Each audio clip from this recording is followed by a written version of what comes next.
এক নাহিদ রানার কাছেই আমরা হেরে গেছি আর লিটনের পেছনে শুধু শুধু টাকা নষ্ট করেছি। টানা 4 ম্যাচ হেরে মাথা নষ্ট শাকিব খানের। তাই তো রেগে গিয়ে নাহিদ রানাকে প্রশংসায় ভাসিয়ে লিটনকে নিয়ে একই বললেন শাকিব খান।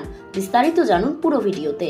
রংপুরের বোলারদের তোপে মাত্র 111 রানে থেমেছিল ঢাকা ক্যাপিটালস, যেখানে 3 ম্যাচ হেরে ডাক ঢোল পিটিয়ে জেসন রয়কে দলে নিয়েছিল ঢাকা।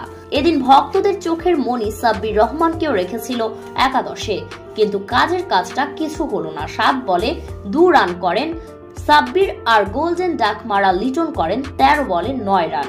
আর লিটন সাব্বিরদের এই অবস্থা দেখেই গ্যালারিতে ভক্তদের মাথায় হাত।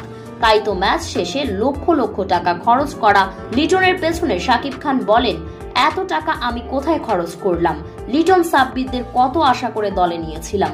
সিলেটের মাঠে জেসন রয়দের মতো তারকা ব্যাটার নিয়ে একাদশ সাজিয়ে মাঠে নেমেছিলাম, কিন্তু শেষ পর্যন্ত এক নাহিদ রানার বোলিং তাণ্ডবে সব হারালাম।